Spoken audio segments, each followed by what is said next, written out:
नमस्कार. गोवा सहजयोग तर्फे तुमचं सगळ्यांचं येवकार. तिसरे सत्रान तिसरे दिसाचो 3 दिसाचो वर्कशॉप आज अखेरचो दिवस. हातून तुमचं सगळ्यांचो मायमोगाचो येवकार. We welcome from Goa Sahajyog all the seekers to today's session. Before I introduce today's speaker, I would like to give a few instructions so that we can start away with the session after the introduction of today's guest speaker. A few instructions are just what I've been saying for the last 2 sessions is kindly keep your camera and your audios off so that the live streaming happens better. सगळ्यांक निवेदन आसा की तुमची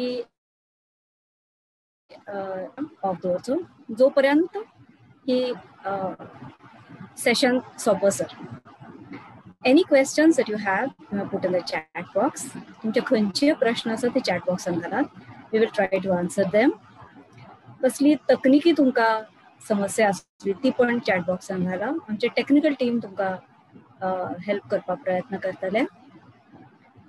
त्याशिवाय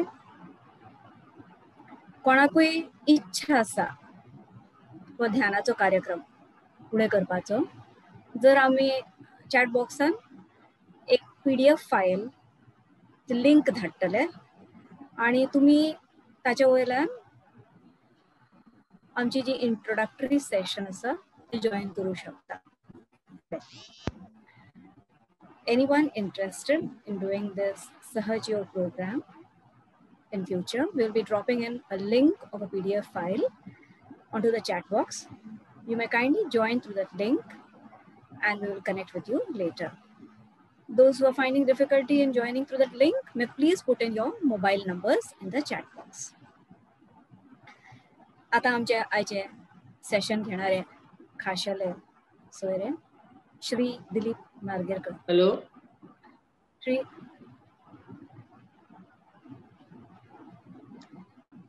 श्री दिलीप नार्गेकर हे BE electrical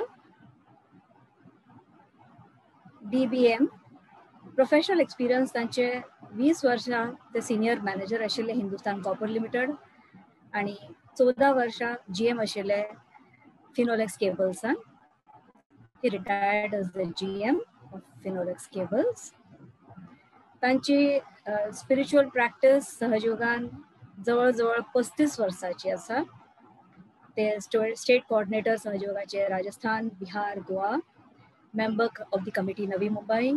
तांच्यांनी सहयोगाचे कार्यक्रम विंगड भाशेन विंगड प्रांतांत केल्या. जनरल पब्लिका खातीर schools, college, corporates, seminars, conferences तांच्यांनी केला. Just a little bit in English. He is a BE electrical. He's done his DBM. He has been the senior manager for Hindustan Copper Limited for 20 years and the GM at Finolex Cables for 14 years. He retired as the GM. He's been practicing Sahaj Yoga since 1985 for the last 35 years. He has been the state coordinator of Rajasthan, Bihar, Goa, member of committee for Navi Mumbai, and has conducted a number of Sahaj Yoga programs for the general public, schools, colleges, corporates, and conducted seminars and conferences for target audience. We welcome Shri Dilip Nargekar to carry on the session. Sir, कृपा करून session पुढे घेऊचे. आज या कार्यक्रमासाठी जोडले गेलेल्या सर्व साधकांचं सहयोग परिवारातर्फे मी स्वागत करतो. सर्वप्रथम आजच्या या जागतिक योग दिनानिमित्त सर्वांना शुभेच्छा आणि अभिनंदन. आणि हा दिवस खासच आहे कारण आज या योग दिनानिमित्त आपण योगासाठी, योग मिळवण्यासाठी, योगाबद्दल माहिती घेण्यासाठी आणि योगामध्ये पारंगत होण्यासाठी आपण प्रयत्न करत आहात. त्याबद्दल आपलं अभिनंदन. गेली 2 दिवस आपण सहयोगाबद्दल थोडीशी कल्पना घेतलेलीच आहे. सहयोगाची मूलभूत संकल्पना किंवा बेसिक कन्सेप्ट काय आहे त्याबद्दल आपल्याला बरीचशी आयडिया आलेली आहे. तर आपण आजची सुरुवात करूया की सहयोग नेमकं काय आहे. सहयोग म्हणजे आत्मसाक्षात्कार एवढं तर आपल्याला समजलेलं आहे. पण आत्मसाक्षात्कार म्हणजे काय? आत्मसाक्षात्कार म्हणजे स्वतःबद्दलचा साक्षात्कार, स्वतःची ओळख.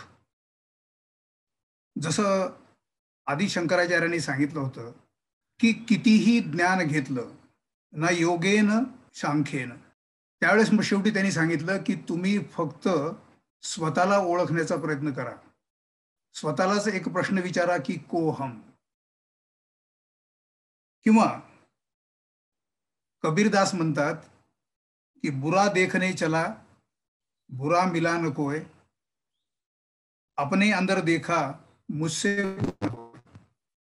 आपण आपल्या आतमध्ये बघतच नाही की आपण कसे आहोत. आपण फक्त इतराकडे बघून इतरांचे दोष, इतरांचे गुण किंवा इतरांचे काय जे काय करायचं करतो, पण आपण स्वतःलाच ओळखत नाही. म्हणून सर्वप्रथम आपल्याला स्वतःला ओळखलं पाहिजे आणि स्वतःमध्ये काय ठीक आहे, काय चूक आहे, काय बरोबर आहे याची आपल्याला माहिती मिळाली पाहिजे. आणि ही माहिती केवळ आपल्याला आत्मसाक्षात्कारानंतरच मिळते, कारण आत्म्याचा प्रकाश आपल्या आतमध्ये पडल्यानंतर आपल्याला दिसायला लागतं. जसं एखाद्या खोलीमध्ये आपण जर गेलो, एखाद्या रूममध्ये आपण गेलो, त्या रूममध्ये जर अंधार असेल तर आपल्याला काहीच दिसणार नाही. कुठे रस्ता आहे, कुणीकडे जायचं काहीच कळणार नाही. पण आतमध्ये जर छोटीशी लाईट जरी लावली तर आपल्याला कळेल कुठं टेबल आहे, कुठं खुर्ची आहे, कुठं सोफा आहे आणि आपल्याला कसं पुढे जायचं. त्याचप्रमाणे आपल्या आतमध्ये एखादा थोडासा प्रकाश दिवा लावून केला तर आपल्याला कळेल की आपल्यामध्ये काय चूक आहे, काय बरोबर आहे आणि आपल्याला काय केलं पाहिजे.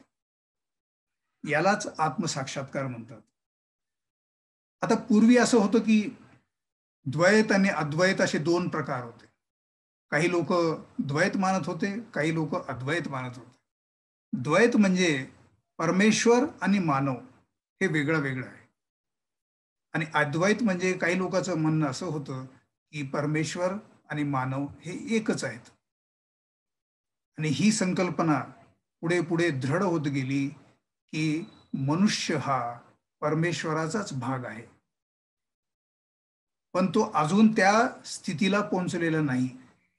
म्हणून जेव्हा आपण त्या स्थितीला पोहोचू तेव्हा आपल्याला जाणीव होईल की आपणही परमेश्वराचेच भाग आहोत. आणि या स्थितीलाच आत्मसाक्षात्कार म्हणतात. आता हा आत्मसाक्षात्कार कसा मिळवायचा? योग म्हणजे दोन गोष्टीचं एकत्र येणं. आता योगाचा नावाचा वापर बऱ्याच लोकांनी बऱ्याच गोष्टीसाठी केलेला आहे. पण योग म्हणजे केवळ प्रत्येकामध्ये असलेली शक्ती. मागच्या दोन दोन सेशनमध्ये याच्याबद्दल सांगितलं गेलेलंच आहे, तरी मी थोडंसं रिपीट करतो म्हणजे नवीन लोकांनाही त्याची चांगली माहिती होईल. आपल्यामध्ये जी परमेश्वराची शक्ती सुप्तावस्थेमध्ये आहे त्याची जागृती आणि त्या शक्तीचं बाहेर सगळीकडे पसरलेल्या चराचरामध्ये पसरलेल्या अणुरेणूमध्ये पसरलेल्या परमेश्वरी शक्तीशी त्याची मिलन किंवा त्याचं एकीकरण, त्याला योग म्हणतात. आणि हा योग फार पूर्वी, हजारो वर्षापूर्वी पातंजली ऋषीने सांगितलं होतं की हा योग करून घेण्यासाठी किंवा या योगाची पूर्तता करण्यासाठी 8 स्टेप्स आहेत, अष्टांग आहेत. त्याच्यामध्ये जे पहिले 4 आहेत, काल हा प्रश्न कोणीतरी विचारला होता. पहिले जे 4 स्टेप्स आहेत, यम नियम, आहार प्रत्याहार आणि आसन आणि प्राणायाम, या ज्या 4 स्टेप्स आहेत या शारीरिक आहेत. आपल्या शरीराला डिसिप्लिन लावण्यासाठी, आपल्या शरीराला तयार करण्यासाठी, आपल्याला पुढच्या स्थितीत नेण्यासाठी, या शरीराला आपण काय म्हणतो तयार करण्यासाठी या 4 स्टेप्स आहेत. हा योग नाही, इथपर्यंत योग संपलेला नाही, ही योगाची तयारी आहे. पहिले 4 स्टेप्स आसन प्राणायाम हे शारीरिक व्यायाम किंवा श्वासोच्छवासाचे जे व्यायाम आहेत हे केवळ या योगासाठी तयारी आहे. याच्याने योग घडत नाही. म्हणून काही लोकांनी ह्याला योगा नाव दिलेलं आहे. योगा म्हणजे योग नाही, योग म्हणजे तुमच्या शक्तीचं परमेश्वरी शक्तीशी मिलन. तर या 4 शारीरिक स्टेप झाल्यानंतर पुढच्या ज्या 4 स्टेप्स आहेत, योग, ध्यान, धारणा आणि समाधी.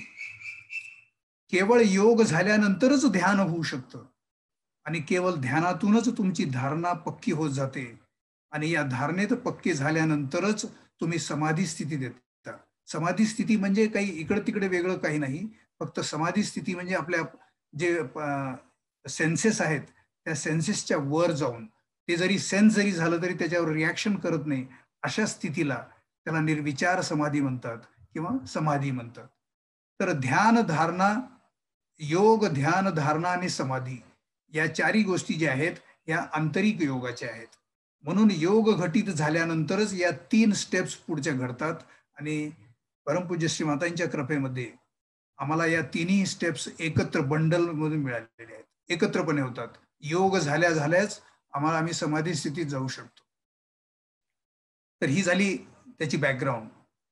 आता काही लोक याचा प्रयत्न करतात, काहीतरी सांगतात, पण ह्या अनाधिकार प्रयत्नातून ही कुंडलिनी जागृत होणं शक्य नाही. कारण कुंडलिनी जागृती हा एक जिवंत मार्ग आहे. जसं एखादं बी आपण जमिनीमध्ये घालतो तर त्याचं अंकुरण होतं. जी जितकी नॅचरल, जितकी जागृत कृती आहे तेवढंच कुंडलिनी जागृती ही कृती आहे.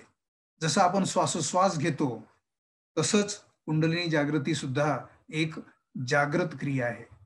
पण ते देणारा आणि घेणारा दोन्हीही त्या स्थितीला पोहोचले पाहिजेत, त्या ताकदीचे असले पाहिजेत.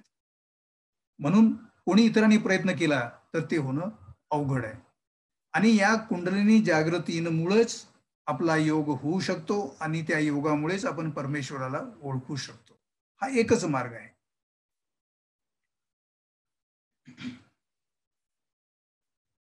आता पुढे प्रश्न येतो, मी हे थोडक्यात फक्त आता जे लोक 2 दिवसापासून पार्टिसिपेट करतायत या सगळ्यांना ही कल्पना आलेलीच असेल. फक्त थोडंसं उजळणी करण्यासाठी मी ही थोडीशी माहिती दिली किंवा नवीन लोक असतील तर त्यांनाही सहजयोगाबद्दल बेसिक माहिती थोडीशी कळेल. तर सहजयोग बेसिकली असं आहे की आपल्या आतमधील कुंडलिनी जागृत करून घेऊन परमेश्वरी शक्तीशी जी सगळीकडे चराचरात पसरलेली आहे त्या शक्तीशी योग, संबंध, कनेक्शन करून घेणं हाच सहजयोग आहे. हा सहज एवढ्यासाठी आहे की तो सहजगत्या होतो. त्याच्यासाठी तुम्हाला कुठले पारायण करायची गरज नाही, कुठले एक्सरसाइज करायची गरज नाही किंवा कुठं पैसे द्यायची गरज नाही, काही करायचं नाही. एखादा अनपढ शेतकरी खेड्यात राहणाऱ्या माणसाला सुद्धा ही जागृती मिळू शकते. काही त्याला क्वालिफिकेशन लागत नाही, काही त्याला पैसे लागत नाहीत. तर म्हणून हा सहज आहे आणि यालाच म्हणून सहजयोग म्हणतात. आता ही माहिती झाल्यानंतर प्रश्न असा येतो की मग सहजयोग कशासाठी करायचं? ठीक आहे बाबा, आपली शक्ती आणि परमेश्वरी शक्ती एक होतात, जोडले जातात, पण हे कशासाठी करायचं? आता प्रत्येक मानव जो आहे तो काहीतरी शोधत असतो, ज्याला आपण इंग्लिशमध्ये सीकिंग म्हणतो. We are seeking something. Everybody is seeking. आपण शोध घेत आहोत हजारो वर्षापासून, या जन्मातच नाही कित्येक जन्मापासून आपण शोध घेत आहोत. पण कशाचा शोध घेत आहोत? असं इकडे तिकडे आजूबाजूला पाहिल्यावर वाटतं की कोणाला पाहिजे, पैसा पाहिजे, कोणाला सत्ता पाहिजे, कोणाला शारीरिक स्वास्थ्य पाहिजे, कोणाला कुठले तर पद पाहिजे, कोणाला राजकारणात काहीतरी बनायचंय. हे जे सगळं आहे हे सीकिंग नाही, याच्याही पलीकडे आपण काहीतरी सीकिंग करतो आहोत. ते सीकिंग काय आहे, ते काय आहे आणि ते कशासाठी मिळवायचं आपल्याला? तर हे जे सीकिंग आहे ते सीकिंग म्हणजे मी या पृथ्वी तलावर का आलो? मी या पृथ्वी तलावर जे 84 लाख योनी आहेत त्यातला काही नसून मी मानवच आहे. मी पशु किंवा पक्षी किंवा इतर प्राणी नाही आहे, मी मानव आहे. मानव हा सर्वश्रेष्ठ प्राणी समजला जातो. मग मी मानवच का आहे? मला मानव कशासाठी बनवलं गेलं आहे किंवा मी मानव का झालो आहे? मला मानव बनून काय करायचंय हे आपण शोधत असतो, याचा आपण प्रयत्न करत असतो. यालाच सीकिंग म्हणतात. तर आता आपल्याला हा सहयोग कशासाठी करायचा आहे, हे जर आपलं सिकिंग आहे, तर मग काय पुढे मानवी उत्क्रांतीचा पुढील टप्प्यात आपल्याला जायचं आहे. आतापर्यंत एका युनिसेल्युलर अमिबापासून उत्क्रांती होत होत म्हणजे अमिबाचा परत मासा झाला, मासाचा रेंगणारा प्राणी झाला, त्याच्यानंतर 4 पायावर चालणारा प्राणी झाला आणि मग पुढचे 2 पाय वर केल्यानंतर ते हात झाले, मग चालणारा प्राणी झाला, 2 पायावर चालणारा प्राणी आणि मग त्याच्यानंतर मानव होत होत आजचा मानव तयार झाला. आता पुढे काय? एवढी बुद्धी प्रगल्भ झालेली आहे, एवढे सगळे शोध लागलेले आहेत, एवढं सगळं आम्ही करू शकतो. मग आता अजून काय व्हायचंय? अजून आता आपल्याला काय करायचंय? प्रत्येक स्टेपमध्ये, प्रत्येक उत्क्रांतीच्या प्रत्येक टप्प्यावर परमेश्वराचा कुठला तरी एक प्रतिनिधी किंवा अवतरण येऊन त्यांनी आपल्याला मार्ग दाखवला आणि पुढच्या टप्प्यात आपल्याला घेऊन गेलेला आहे. आता आपल्याला या आजच्या मॉडर्न टाइम्सचा जो मानव आहे, याला पुढच्या टप्प्यात जायचंय. पुढचा टप्पा काय? याला काही लोक महामानव म्हणतात. महामानव म्हणजे काही उडणारा किंवा फाईट करणारा किंवा काही असं काही करणारा नाही. तर महामानव म्हणजे जो परमेश्वराला ओळखू शकेल. केवळ मानवच परमेश्वराला ओळखू शकतो. इतर प्राणी हे ओळखू शकत नाहीत. कारण एक तर ते परमेश्वराच्या पाशमध्ये असतात. त्याच्याशिवाय त्यांची बुद्धी सुद्धा एवढी प्रगल्भ झालेली नसते किंवा त्यांच्या शरीरामध्ये हे आपल्या शरीरामध्ये जे टप्पे तयार झालेले आहेत ते त्यांच्यामध्ये अजून नाही आहेत. ती व्यवस्था त्यांच्यामध्ये नाही आहे, म्हणून ते त्या स्थितीला जाऊ शकत नाहीत की जिथून ते परमेश्वराला ओळखू शकतील. केवळ मानवच डेव्हलप होत होत इथपर्यंत आलेला आहे की तो परमेश्वराला ओळखू शकतो. तर परमेश्वराला ओळखू शकणारा पुढचा टप्पा हा महामानवाचा आपल्याला गाठायचा आहे, म्हणून सहयोग करायचा. दुसरी गोष्ट अशी आहे की मानवी प्रयत्नाच्या पलीकडे किंवा आपल्या समजुतीच्या पलीकडे, आपल्या अंडरस्टँडिंगच्या पलीकडे अशा काही गोष्टी आजूबाजूला घडत असतात. त्याला आपण चमत्कार म्हणून बघतो. निसर्गाचे चक्र चाललेले असतात. सगळ्या काही गोष्टी आसपास घडत असतात, ज्या आपल्याला समजत नाहीत, आपण त्याला चमत्कार म्हणतो. पण जेव्हा मग वादळ येणार आहे, आंधी येणार आहे मग कळतं, त्याचं आपण जेव्हा प्रिडिक्शन करतो किंवा अगोदरच आपण सांगतो की परवाच्या दिवशी मोठं वादळ येणार आहे, हे आपण सांगू शकतो. आम्ही किती मोठा शोध लावला. पण अशा काही गोष्टी कळाल्या की आपण त्याला काही हे म्हणत नाही, आपण त्याला म्हणतो आम्ही शोध लावला. मानवाने फक्त शोध लावलेला आहे, म्हणजे डिस्कव्हर केलेलं आहे. एखादी गोष्ट कव्हर असेल, त्याच्यावरचं कव्हर जर काढलं तर आपण त्याला डिस्कव्हर म्हणतो.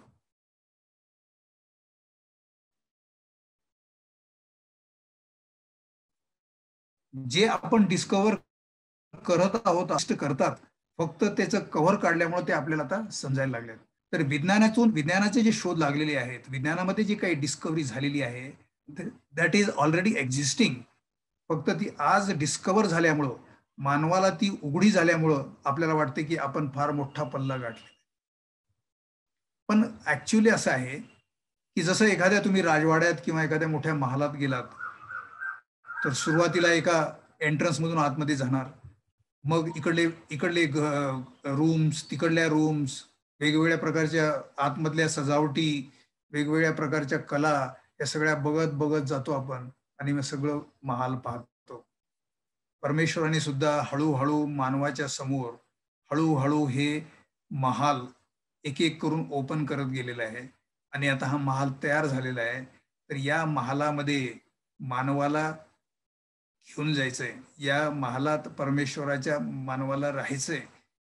आता हे पूर्ण महाल तयार झाल्यानंतर त्याची चावी देण्यासाठी श्रीमाताजींनी सगळ्यांना आत्मसाक्षात्कार दिलेला आहे. म्हणून या परमेश्वरी महालात जाऊन त्याचा आनंद घेण्यासाठी आपल्याला सहयोग करून आत्मसाक्षात्कार घेऊन परमेश्वराला ओळखण्याचा प्रयत्न करायचा. हे काय गरज काय याची? परमेश्वराला ओळखण्याची किंवा त्या स्थितीत जाण्याची, तो आनंद मिळवण्याची गरज काय? कारण आज या मॉडर्न टाइम्स मध्ये मनुष्य अधार्मिकता, अनितिमत्ता, कष्ट, व्याधी, वेगवेगळ्या प्रकारचे त्रास, गोंधळ, सामाजिक गोंधळ, आर्थिक गोंधळ, स्ट्रेस आणि त्याच्यानंतर षड्रिपू, या सगळ्याच्या त्रासामध्ये माणूस कंटाळून गेलेला आहे आणि त्याला यापासून सुटका पाहिजे खरी तर, पण त्याला समजत नाही कशी सुटका मिळवायची आणि ही सुटका कशासाठी करायची आहे. कारण हे जे सगळे अधार्मिकता, अनितिमत्ता किंवा कष्ट किंवा व्याधी किंवा जे त्रास आपण भोगतो आहोत ते केवळ आपल्या चुकीमुळं. आपण हे कशासाठी करून घेतलेलं आहे. आपण आपली जे चुका करीत गेलो आपण, म्हणजे आपला अहंकार, आपलं मन, आपलं चित्त नको त्या गोष्टीमध्ये घालून आपण या सगळ्या काय म्हणतो गोष्टी आपल्यावर ओढून घेतलेल्या आहेत आणि त्याच्यामुळं आपल्यामध्ये शांती व आनंद याचा लवलेशच राहिलेला आहे. म्हणून या ज्या गोष्टी त्रासदायक आहेत, ज्या आपल्याला परमेश्वरापासून दूर नेत आहेत, त्या सगळ्यापासून वेगळं होण्यासाठी किंवा या गोष्टीपासून दूर जाण्यासाठी आपल्याला काय पाहिजे, स्वतंत्रता पाहिजे. आपण या गोष्टीमध्ये जखडले गेलेले आहोत. हे जे लोहदंड आहेत हे आपल्यामध्ये आपल्याला जखडून ठेवलेले आहेत. याच्यातून आपल्याला मोकळं व्हायचं आहे, स्वतंत्र व्हायचं आहे. म्हणून स्वचं तंत्र जाणलं पाहिजे आणि हे स्वचं तंत्र जाणण्यासाठीच सहयोग करायचा आहे. त्याच्याही पलीकडे आत्मिक शांती आणि हा आनंद आपल्याला मिळवायचा आहे. शांती शांती हा शब्द शांती राहिलेला आहे. जगामध्ये शांतीचे आंदोलन चाललेले आहेत की आपण शांती प्रस्थापित करू, पण जितकं शांती प्रस्थापित करायला जातात तितके युद्ध वाढतात आणि सगळे युद्धामध्ये गाडले गेल्यामुळं आनंद कोणालाच मिळत नाही. मग ही शांती मिळवायची कशी. ही शांती मिळवण्यासाठी प्रत्येक जण आपला आतमध्ये शांत झाला पाहिजे. जर प्रत्येक जण आपला आतमध्ये शांत झाला तर शांती आपोआपच प्रस्थापित होईल. शांतीचे मोर्चे काढून, शांतीचे आंदोलन करून शांती येणार नाही, तर आपण स्वतःमध्येच तो शांती शोधून ती शांती मिळवली पाहिजे आणि ही अशी आत्मिक शांती मिळवण्यासाठीच सहयोग करायचा आहे. त्याच्याही पलीकडे जाऊन जे परमेश्वरी प्रेम आहे, कारण परमेश्वराने हे विश्व जे निर्माण केलं आहे, हे ब्रह्मांड निर्माण केलेलं आहे, ते परमेश्वराने आपल्या प्रेमातच निर्माण केलं आहे. आपल्या प्रेमा खातीर त्यांनी हे सगळं बनवलेलं आहे आणि त्याचा तो आनंद घेऊ इच्छितो. आपण बनवलेली जी कृती आहे, कला आहे, त्याच्याकडे बघून तो आनंदित होऊ इच्छितो आणि त्या प्रेमातून बनवलेलं जे आपण आहे ते आपण ओळखतच नाही. आपण त्या परमेश्वराचं प्रेमच ओळखत नाही आणि त्याच्यामुळं आपण त्याच्यापासून दूर चाललो आहोत. म्हणजेच आपण आत्मा न बनता आपल्या बुद्धीच्या अहंकार आणि प्रतिअहंकाराच्या मध्ये गाडले गेलेले आहोत. त्याच्यामुळं आपल्याला आत्मा दिसतच नाही. त्याच्यामुळं आपल्याला परमेश्वरी प्रेम समजतच नाही. म्हणून हे परमेश्वरी प्रेम नेमकं काय आहे. परमेश्वराने या पृथ्वी तलावरची प्रत्येक गोष्ट जे परमेश्वराने निर्माण केली आहे ती मानवासाठी केलेली आहे आणि मानवाला ह्याची ओळखच नाही, याची माहितीच नाही. म्हणून ती माहिती करून घेण्यासाठी, त्या परमेश्वराचं प्रेम ओळखण्यासाठी आणि ते प्रेम आणि त्याचे पुढचे आशीर्वाद मिळवण्यासाठी सहयोग करायचा आहे. आणि हा प्रेम, आशीर्वाद, शांती, आनंद हे मिळवण्यासाठी आत्मा झालं पाहिजे. आपल्याला सगळ्यांना माहितीच आहे की आपण हे शरीर, मन, बुद्धी, अहंकार हे काही नसून आपण केवळ आत्मा आहोत. पण ते आत्म्याकडे आपलं लक्षच नाही. आपलं बाकी अहंकार, प्रतिअहंकार, आमचं चित्त, माझी सत्ता, माझा अधिकार इकडेच लक्ष आहे. त्याच्यामुळं आत्म्याची आपली अजून ओळखच झालेली नाही. म्हणून सहयोगाद्वारे आत्म्याची ओळख करून घेऊन आतील शांती, आनंद तसंच परमेश्वराचं प्रेम व आशीर्वाद मिळवण्याचा आहे. म्हणून सहयोग करायचा आहे. आता जी सध्याची वेळ आहे ही बहारीची वेळ आहे. म्हणजे आजपर्यंत या योग साधनेतून जे लोक काही पुढे गेले, म्हणजे प्रत्येक वेळी एखादाच गुरु, एखादाच शिष्याला ते हा योग द्यायचा. जसं श्रीकृष्णाने फक्त अर्जुनालाच दिलं, जसं राजा जनकाने फक्त नचिकेतालाच दिलं. तर 1 to 1 म्हणजे एकच शिष्य, एक गुरु आणि एकच शिष्य असंच परंपरा चालत राहिली. पण आज परमपूज्य श्रीमाताजींनी हे सर्वसामान्यासाठी उघड केलेलं आहे. सर्वसामान्यासाठी हा आत्मसाक्षात्काराचा प्रयोग चालू केलेला आहे. 1970 पासून श्रीमाताजी वेगवेगळ्या देशामध्ये, जगामध्ये धर्माच्या पलीकडे, जातीच्या पलीकडे, रंगाच्या पलीकडे, भाषेच्या पलीकडे जाऊन प्रत्येक मानवाला ही आतली ओळख करून दिलेली आहे. आणि जगामध्ये आज 130-140 देशामध्ये लोक आत्मशांती आणि आनंद मिळवत आहेत. या परमेश्वरी प्रेमासाठी ते अक्षरशः सगळं सोडून द्यायला तयार आहेत. कोणालाही या भौतिक जगामध्ये आता मजा राहिलेली नाही. ते केवळ परमेश्वरी प्रेम मिळवण्यासाठी स्वतःचं पूर्ण आयुष्य सहयोगात झुकून दिलेले आहेत. आता ही जी वेळ आहे, ही बहारीची वेळ आहे. ह्या बहारीच्या वेळातच हे आपण करून घेतलं पाहिजे.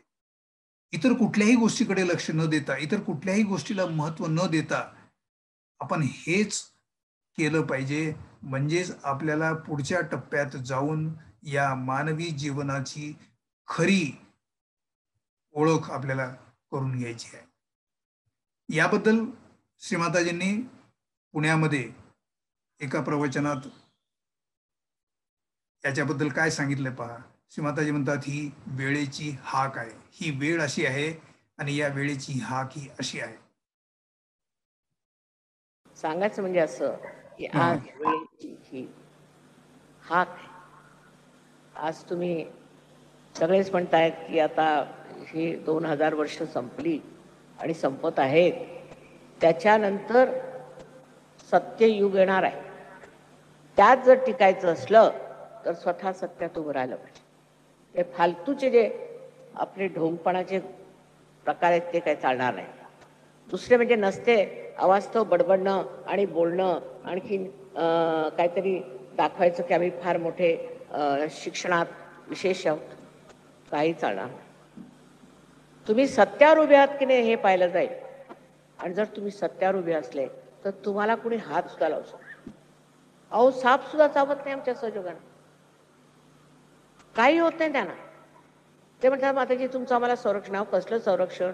तुम्ही स्वतःच पार झालेले, परमेश्वराच्या साम्राज्यात गेलेले, मी कसलं तुम्हाला संरक्षण देणार? अशी एक नवीन स्थिती येणार आहे. एक नवीन जग तयार होणार. त्या जगात ख्रिस्तानी म्हटल्याप्रमाणे ते लास्ट जजमेंट आहे. जे उचलले गेले ते गेले आणि जे बाकीचे ते जाणार, संपणार. खानदान सहित, सर्व गर्वासहित आणि सर्व मूर्खपणासहित. तेव्हा मी आज मुद्दामून तुम्हाला विशेष हे सांगायला आले. विशेषतः महाराष्ट्रात, पुणे शहर म्हणजे संबंध महाराष्ट्राचं हृदय. पण इथे काय काय धंदे झाले ते तुम्हाला माहिती आहे, मला सांगायला. आता पुढे मात्र याला पुण्यपट्टणम करून सोडायचं आणि पुण्यातच उतरलं पाहिजे. त्याच्यात काही तुम्हाला हे सोडा, घर सोडा, बायकोला सोडा, अमुक तमुक काय मी म्हणते. मी दारू सोडा सुद्धा म्हणत नाही. आपोआप दारू सुटते, आपोआप ड्रग सुटतो, सगळं काही सुटतं. ते मी काही तुम्हाला म्हणत नाही. कारण एकदा स्वच्छ झाले, कमळासारखे वर आले, मग काय राहणार तुमच्यात घाण? अगदी निर्मळ होऊन जाणार, अगदी व्यवस्थित होऊन जाणार. आणि हीच एक आईची इच्छा. त्यासाठी धडपडते. आता माझं एवढं वय झालंय, पण तरीसुद्धा मला सारखी धडपड वाटते की अजून काही झालं नाही पूर्णपणे, अजून लोकांच्या डोक्यात शिरलेलं नाही.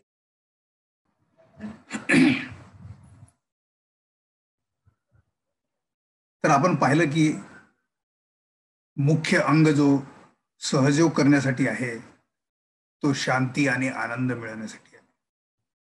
तर आपण हा आनंद काय आहे नेमका याबद्दल थोडीशी माहिती करून घेऊया. जेव्हा एखाद्या वेळेस काही आपण सर्व विसरून शांत असतो आणि एखाद्या आपल्या आवडत्या गोष्टीचा उपभोग घेत असतो, तेव्हा आपण म्हणतो की मी आनंदी आहे. कारण त्यावेळेस कुठलाही विचार नाही, कुठलंही कारण आणि परिणाम याच्या पलीकडे जाऊन अशी एक विचाररहित स्थिती येते आणि त्या स्थितीमध्ये आपण त्या आपल्या आवडत्या गोष्टीचा शांतपणे उपभोग घेत असतो. याला आनंद म्हणतात. जसं इकॉनॉमिक्स मध्ये सांगितलेलं आहे की वॉन्ट्स आर नॉट सॅशिएबल. म्हणजे जे काही तुमच्या इच्छा आहेत त्या कधी पूर्ण होत नाहीत. एक इच्छा झाली की दुसरी इच्छा होते, दुसरी झाली की तिसरी होते. या इच्छा कधी संपतच नाहीत. पण अशी कुठली तरी इच्छा असली पाहिजे की ती इच्छा झाल्यावर त्याच्यानंतर कुठलीही इच्छा होणार नाही. तर ती इच्छा आहे आत्मा बनण्याची. आत्मा बनल्यानंतर मग कुठलीही इच्छा राहत नाही. मग हे सुखदुःख काय आहे? सुख म्हणजे आपल्या आशा, आकांक्षा, आपण समाधानी नाहीत, मग पाहिजे ते मिळालं नाही की मग दुःख होतं. आणि मग एवढे प्रयत्न करून एवढं दुःख सहन करून ते मिळालं की थोडा वेळ आपण सुखी होतो. हा मिळालं, पण लगेच काही क्षणानंतर आपलं परत दुःख सुरू होतं. तर हे सुख दुःख या दोन एकाच नाण्याच्या बाजू आहेत. आपण नेहमी भूतकाळात जातो किंवा भविष्यकाळात जातो. भूतकाळाचा विचार करतो, हे असं झालं, असं केलं तर असं झालं म्हणून आता असं करायला पाहिजे, किंवा भविष्यकाळात बद्दल प्लॅनिंग करतो, योजना करतो आणि नेहमी त्या भानगडीत राहत असल्यामुळं आपण सुख आणि दुःख या दोन्ही गोष्टीकडे नेहमी झुकत राहतो. जसं पेंडुलम एकीकडे एकूण दुसरीकडे फिरत राहत आहे, तसं आपण कधी सुखात कधी दुःखात फिरत राहतो. याच्याही पलीकडे जाऊन गेलं, सुखदुःखाच्याही पलीकडे जर गेलं तर तिथं आनंद आहे. आता लोक म्हणतात की आपला भौतिक आनंद जे आहेत त्या आनंदालाच लोक आनंद समजतात. जसं ऐहिक आनंद आहे किंवा संपत्ती ऐश्वर्याचा सुख आहे, ते आनंद नाही. ऐश्वर्य मिळालं की माणूस सुखी होतो, पण लगेच पुढच्या क्षणी त्याला विचार सुरू होतात ह्याचं काय करायचं. जर समजा एखाद्याला 5 कोटीची लॉटरी लागली, तो खुश होतो, त्याला वाटतं आता मी सगळं सुख घेणार. पण पुढच्या क्षणी किंवा पुढच्याच दिवशी त्याचा विचार सुरू होतो की आता हे 5 करोड कसे करायचे, टॅक्स कसा वाचवायचा, देणेकरी पासून कसं वाचवायचं, जे लोक मागायला येतात, देणगी मागायला येतात त्यांच्यापासून कसं वाचायचं, इन्व्हेस्टमेंट कुठं करायची, सुरू होतं. आणि हे सगळं करत असताना सगळे दुःख सहन होतो आणि हे मिळाल्याचा जो आनंद आहे ते आपण गमावून बसतो. तसंच एखादा सत्ता किंवा अधिकार मिळाला तर काही वेळापुरतं आपल्याला वाटतं की हा मी आता फार सुखी आहे. पण ती सत्ता भोगत असताना ती सत्ता टिकवण्यासाठी उलटे सुलटे धंदे करून सगळे दुःख आपण ओढून घेतो.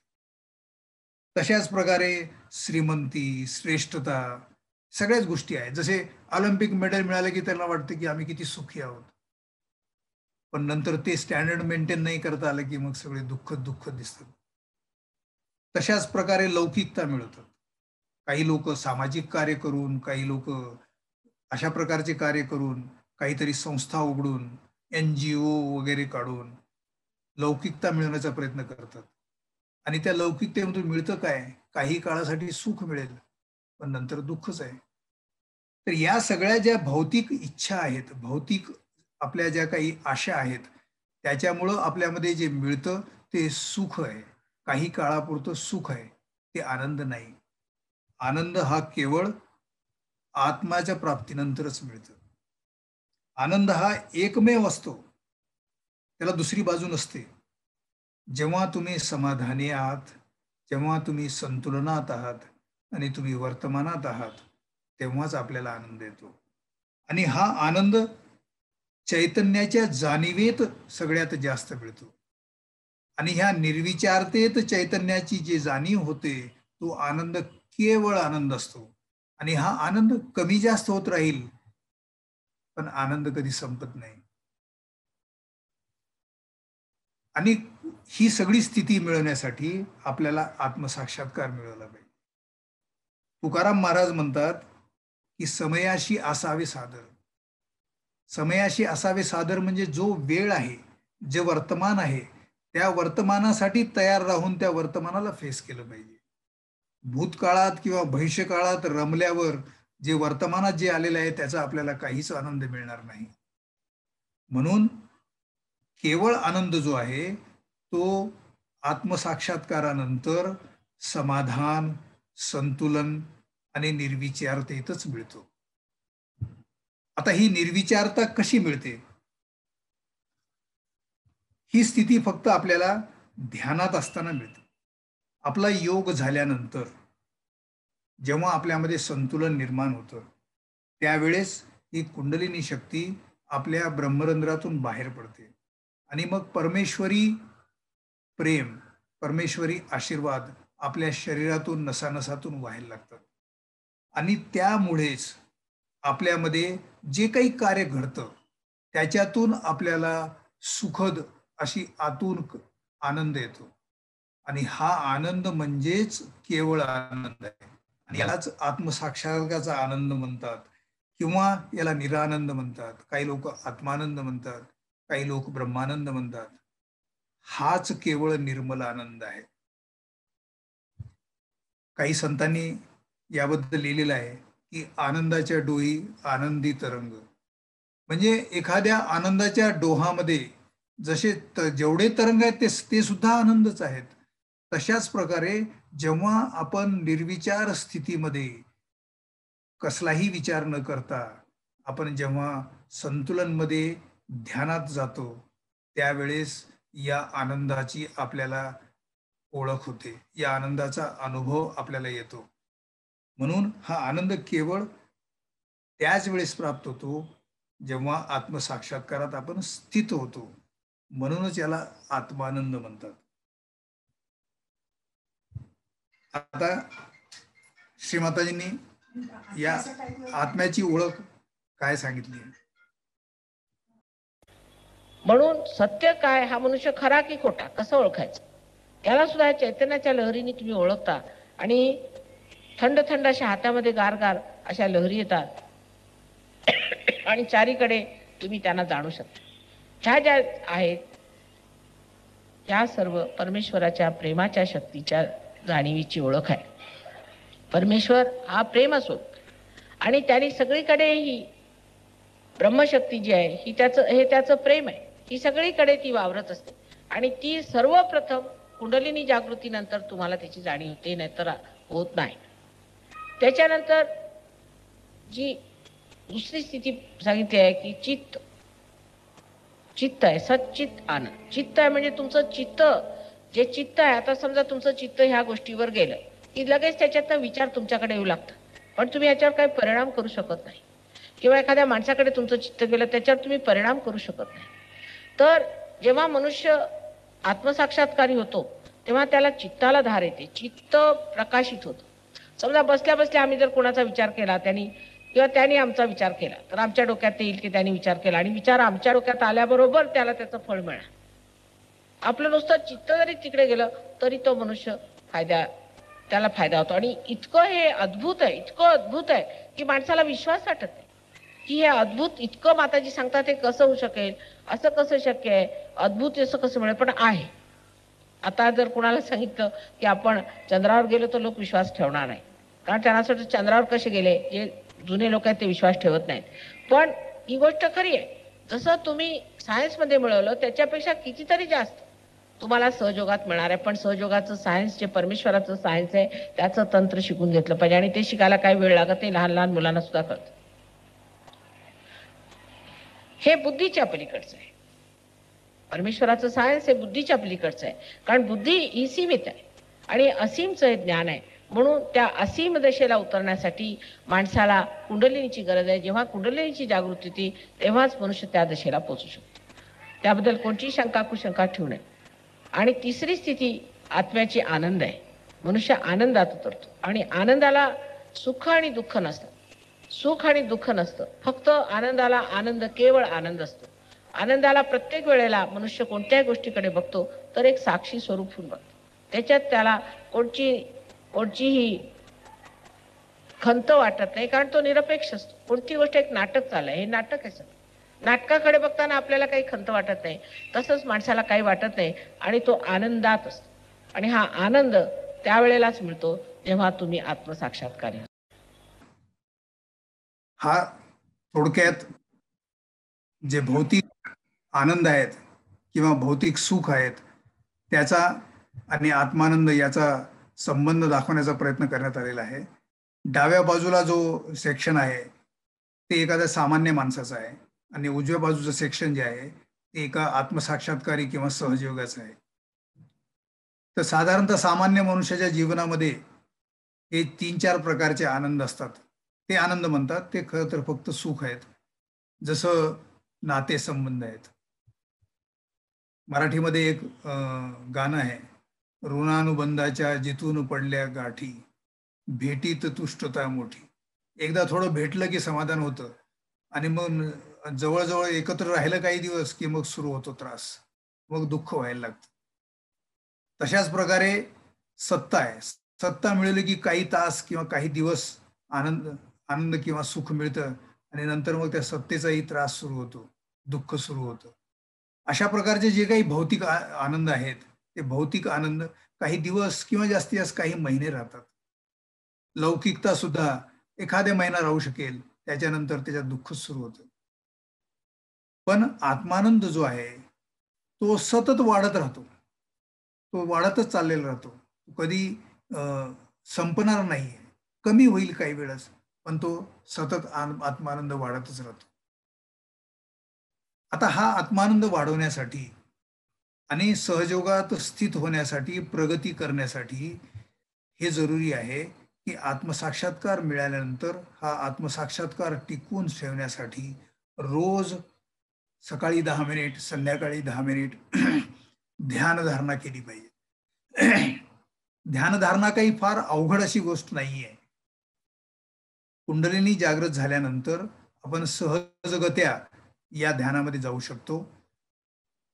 निर्विचारता आली की आपण ध्यानात स्थित होतो आणि हे निर्विचारतात आपण जितका वेळ राहू तितका वेळ ही कुंडलिनी आपल्यामध्ये कार्य करते.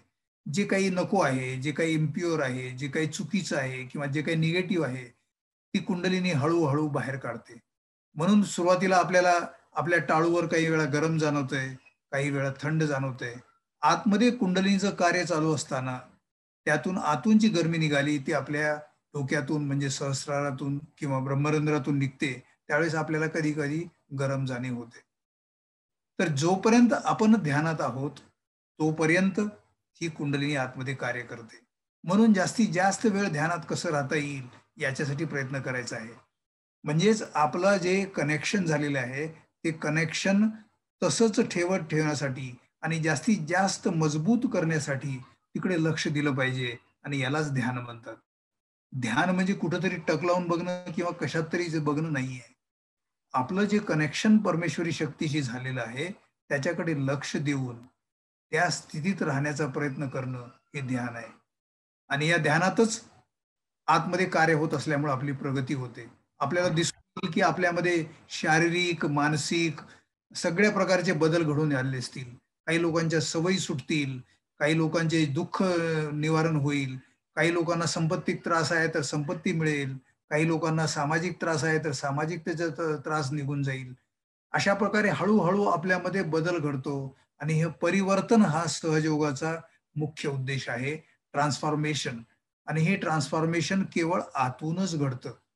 बाह्यच्या ब्रेन वॉशिंग करून किंवा काहीतरी लोक तपस्या करतात त्याच्यानं काही नाही होणार. आपल्या आतमध्ये बदल घडला पाहिजे. आतमधली ही जी चक्र आणि नाडी आहेत ते स्वच्छ आणि संतुलनात आली पाहिजेत, तरच आपल्यामध्ये बदल घडतील. आपला जो राग आहे, आपलं जे डिप्रेशन आहे किंवा अँझायटी आहे, अशा प्रकारचे सगळे त्रास किंवा भय आहे, आजकाल कोरोनामुळे सगळीकडे लोक घाबरलेले आहेत. अशा सर्व परिस्थितीत मनुष्य स्थितप्रज्ञ राहू शकतो केवळ आपण ध्यानात व्यस्त असलो तर, ध्यानात जास्त वेळ राहिलो तर. स्थितप्रज्ञ म्हणजे श्रीकृष्णाने जसं सांगितलेलं आहे की सुख दुःखाचा त्याच्यावर काही परिणाम होत नाही. कसलीही काही झालं तरी तो हालत नाही. तो आपल्या रॉक ऑफ जिब्रॉल्टर सारखी आपल्या त्याच स्थितीत राहतो. तसंच तुम्ही ध्यानात जास्त वेळ राहिलात तर तुम्ही इतके स्टडी होता की काही सुख आले किंवा काही दुःख आले किंवा काही त्रास आले किंवा काही झालं तरी तुम्ही हलत नाही, तुम्ही स्थिर राहता, तुम्ही संतुलनात राहता. ही स्थितप्रज्ञ स्थिती त्यावेळेस प्रगल्भ होते जेव्हा आपण निर्विचार असतो. म्हणून ध्यानातून निर्विचारता आणि निर्विचारतेतून आनंद ही सहयोगाची वाटचाल आहे. म्हणून आता आपण परमपूज्य श्रीमातांच्याकडून थोडा वेळ ध्यान करून घेऊया. डावा हात माझ्याकडे आहे. आता आधी आपण संतुलन साधावं लागतं. संतुलन आलं पाहिजे माणसाला. तर डावा हात माझ्याकडे आणि उजवा हात जमिनीवर असा ठेवायचा.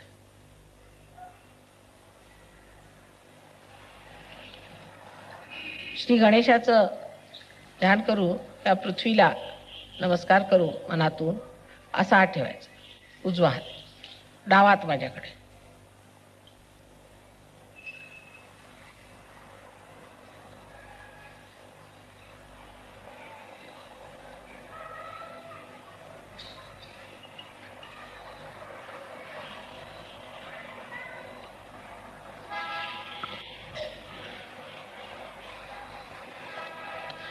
आता उजवा हात माझ्याकडे करायचा आणि डावा हात असा. म्हणजे पहिल्या ह्याच्यामध्ये आपण जे जड तत्व होतं ते पृथ्वी तत्वात घातलं. आणि आता हे जे आपण विचारांनी वगैरे जे आपल्यामध्ये काहूर माजलेलं आहे, त्याला आपण अहंकार आदी वगैरे त्रास असतात ते काढण्यासाठी म्हणून आकाश तत्वाकडे हा हात केलेला आहे. आणि असा उजवा हात माझ्याकडे. डावा हात माझ्याकडे नाही, उजवा हात, उजवा हात. हा उजवा हात माझ्याकडे, डावा हात असावर.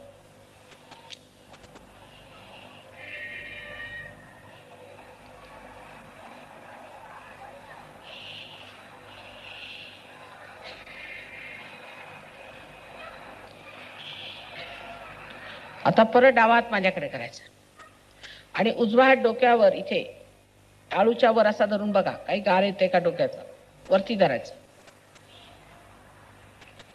वरती इथे डोक्यावर टाळूवर जरा वर धरा.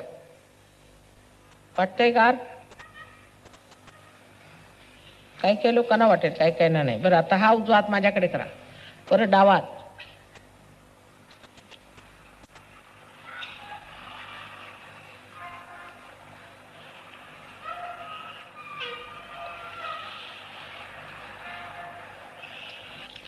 आता दोन्ही हात आकाशाकडे करायचे आणि असं डोकं वर करून एक प्रश्न करायचा की ही ब्रह्मशक्ती आहे का, ही परमेश्वराची ब्रह्मशक्ती आहे का, ही परमेश्वराची प्रेमशक्ती आहे का.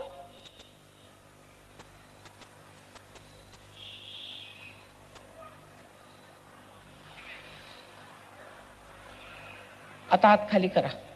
आता हात खाली करून बघा, हातात काही गार येत आहे का, येत आहे हातात. आता डोक्यात बघा येत आहे का. आज यायला पाहिजे, तर दिवस चांगला आहे. डावा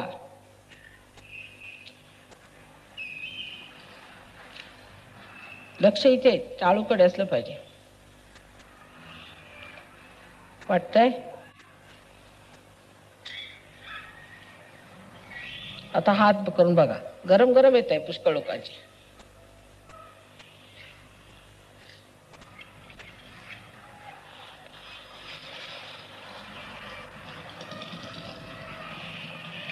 आता डोळे मिटायचे.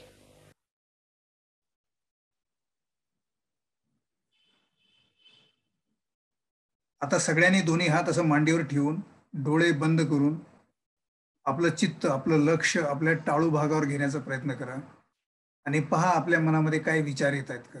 त्या विचाराकडे फक्त पाहायचं, साक्षी भावातून पाहायचं. मग ते विचार आपोआप निघून जातील.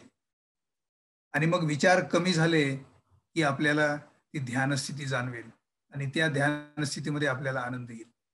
तर या स्थितीमध्येच आपण हे 2 मिनिट भजन ऐकू.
मला पूर्ण विश्वास आहे की गेले 3 दिवस जे लोक इतकं सिन्सिअरली हे प्रोग्राम अटेंड करतायत, जर समजा पहिल्या दिवशी किंवा दुसऱ्या दिवशी जाणीव झालेली नसेल, तर आज नक्कीच या आनंदाची आणि या चैतन्याची जाणीव आपल्या हातावर किंवा आपल्या टाळू भागावर झाली असेलच.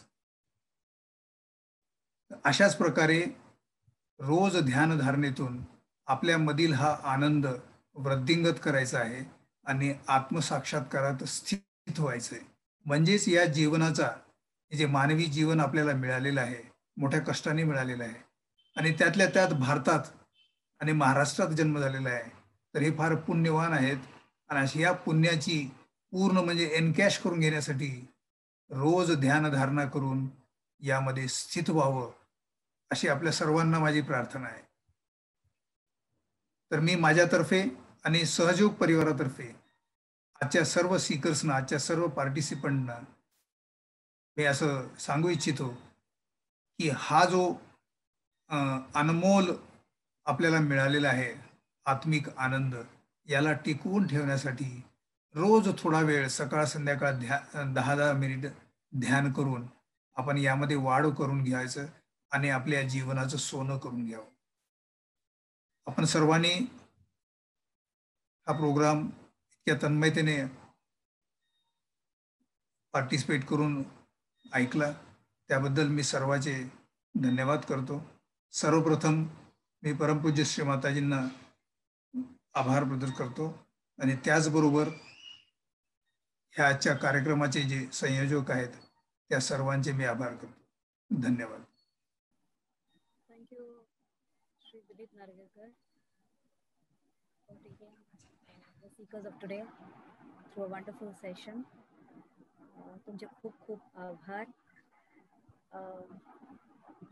प्रश्न उत्तर कोणाचे असले जाल्यार आता विचारू शकता, पण ताजे पयलीं एक बारीकशी इंट्रोडक्शन, बारीकशे माहिती की कोणाकूय सहज ध्यान चॅट बॉक्सान पळयता, या कोणाकूय सहज ध्यान फुडें करपाची इच्छा आसा जाल्यार आमी चॅट बॉक्सान एक PDF फायल धाडला, ते तुम्ही डाउनलोड करून थोडक्यात इंट्रोडक्शन आसा आणि तुमचे मोबाईल नंबर, जेणे करून आम्ही तुमकां त्या हातून ग्रुपान ऍड करू शकतले. एक 8 आठवड्याची प्रोग्राम आसतली, इंट्रोडक्टरी सेशन फॉर सहज योगा, ते तुम्ही जॉईन करू शकता. Those interested in doing this Sahaj Yoga regularly, kindly look into the PDF box. It's being shown in a screen what is there in the PDF file. You all can join this. There's a small link there. Click on the link and register for the program. There's an 8 weeks introductory program for those who are interested in doing this Sahaj Yoga. And yes, link Sudha Dhadile Asa, that also has been put up in the chat box. So those interested, kindly join. Yeah, either using this link or downloading the PDF file. And those who cannot do any of this, please put in your mobile numbers in the chat box and we will get in touch with you. Thank you so much, all of you, for joining. कोणाकूय प्रश्न विचारपाचे आसा थोडे वेळ प्रश्न विचारू शकता. You can unmute your, I think the unmute has been put on. For all the participants, if you have any question, you may please ask our guest speaker for today. कोणाक प्रश्न विचारपाचे आसा तर थोडे वेळ श्री दिलीप नार्वेकर तुमचे प्रश्न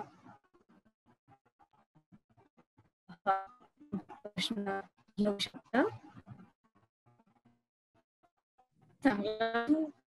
Download the link and are unable to do that, then drop in your phone numbers. We will add you to the link. Ata we'll keep the house open for the question answer session for some time. Thank you. Unmute करून विचारू शकता तुम्ही प्रश्न. You can unmute yourself. तुमका किती experience झाला तो explain करा. हॅलो काका हे प्रश्न हे प्रश्न तुमच्यासाठी आहे काका. तुमचे जरा एक्सपिरियन्स शेअर करा म्हणे. माझे experience this is the question from one of the participants. किती किती वेळ आहे लोकांना ऐकायला? एक्सपिरियन्स खूप आहेत. बरं, एक छोटासा एक्सपिरियन्स सांगतो. 1-2 मिनिट ऐका. छोटासा एक्सपिरियन्स सांगतो. 1999च्या अगोदर मी कधी गोव्याला गेलेलो नाही आणि मला गोव्याहून एक जॉब ऑफर आली, जिथं मी अप्लाय पण केलं, अप्लिकेशन पण नाही पाठवलं होतं, विचारलं पण नव्हतं, मला माहित पण नव्हतं. फिनोलेक्स कंपनी पुण्यात आहे माहित होतं, पण गोव्यात आहे माहिती नव्हतं. पण फिनोलेक्स कंपनीकडून डायरेक्ट ऑफर आली. आता एखादी ऑफर आली तर ती घ्यायची का नाही विचार केला पाहिजे ना. आपण तर अप्लाय केलेलं नाही, हे कसं काय आली ऑफर? तर म्हणून मी थोडं संशय होतो आणि त्याच्याबद्दल विचार करत होतो. आणि मुंबईत असताना मुंबई सोडून गोव्याला कुठं जायचं काय? महाराष्ट्रीयन मुंबईत आलेले आणि राहिलेलं आहे तर तिकडे तिकडे जाण्याचा विचारच येत नाही. तर त्या दिवशी रात्री स्वप्नामध्ये मी एका जीप मधून चाललो होतो आणि त्या जीप मधून सगळे सीन्स मला दिसत होते आणि ते पाहिल्यानंतर मला कळालं की हे कुठला भाग आहे असा. तर इतक्यात मला समोर श्रीमाताजी दिसल्या स्वप्नामध्ये आणि श्रीमाताजी म्हणाले की हे गोवा आहे स्वप्नामध्ये. मग कदाचित मी गोव्याला तो जॉब ऑफर ऍक्सेप्ट करावी आणि गोव्याला जावं अशी इच्छा असेल म्हणून दुसऱ्या दिवशी गोवा पाहण्यासाठी मग निघालो. आणि जेव्हा पणजीला मी बसमधून उतरून बस स्टँड वरून पोंड्याकडे निघालो, कारण फिनोलेक्स पोंड्यामध्ये आहे, पोंड्याला बसमधून निघालो, तर बसमधून मी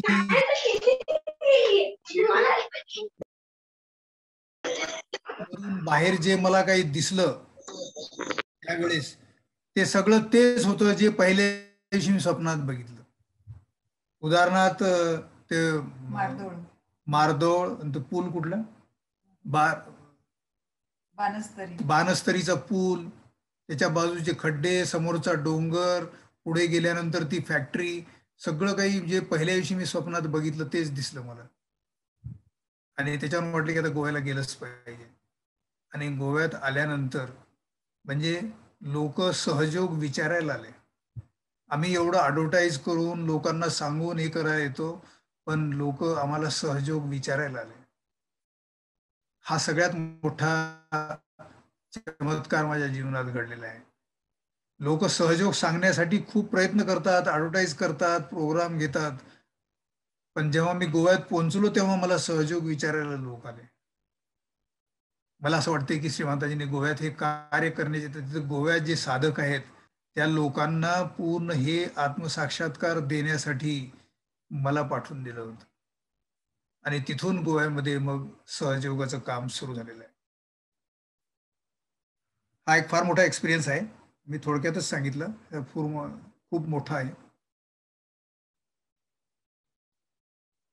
ठीक आहे, अजून ध्यानासंबंधी किंवा आतील प्रगती करून घेण्यासाठी काही प्रश्न असतील तर विचारा, कारण 35 वर्षामध्ये कित्येक अनुभव आलेले आहेत.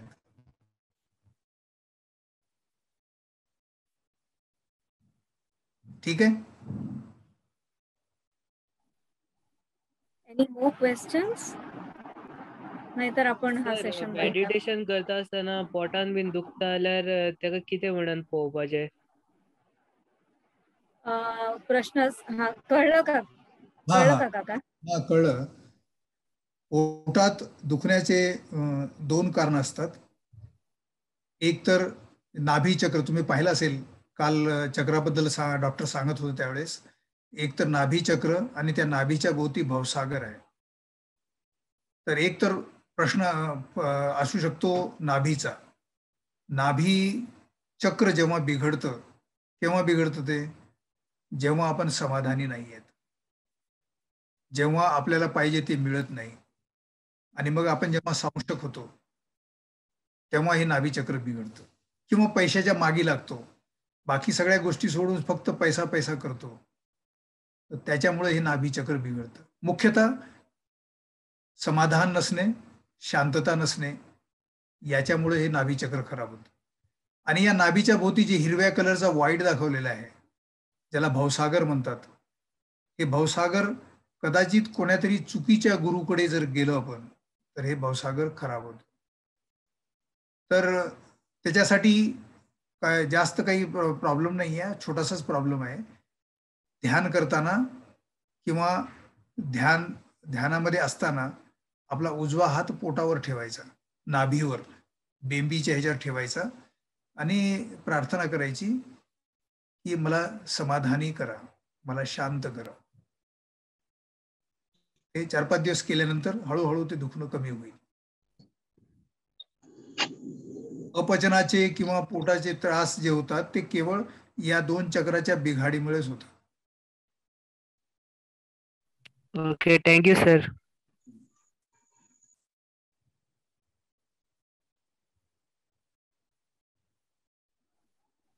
आणि काही प्रश्न आहेत का? Anyone else would like to ask a question? Decision making problem, how to solve any chakra relation? Decision, how to solve? हा, समजलं, मला प्रश्न समजला. डिसिजन मेकिंग जे आहे त्याला आपण डिस्क्रिशन म्हणतो, आध्यात्मिक भाषेत डिस्क्रिशन म्हणतो. आपल्या 2 डोळ्याच्या मध्ये एक जागा आहे, आज्ञाचक्राच्या खाली, तिथं हंसा चक्र म्हणून आहे. या हंसा चक्रावर विशुद्धी आणि आज्ञा दोन्हीचाही प्रभाव असतो. हे हंसा चक्र जर ठीक नसेल तर डिसिजन घेताना आपण मागे पुढे बघत असतो.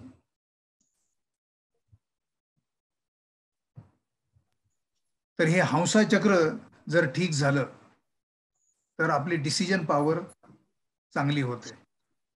तर हे हंसा चक्र ठीक करण्यासाठी जेव्हा आपण आता जे कोर्सेस अटेंड करायला जाल त्यावेळेस जे इन्स्ट्रक्टर आहेत त्यांच्याकडून या हंसा चक्राला कसं क्लिअर करायचं हे विचारून घ्या. ठीक आहे?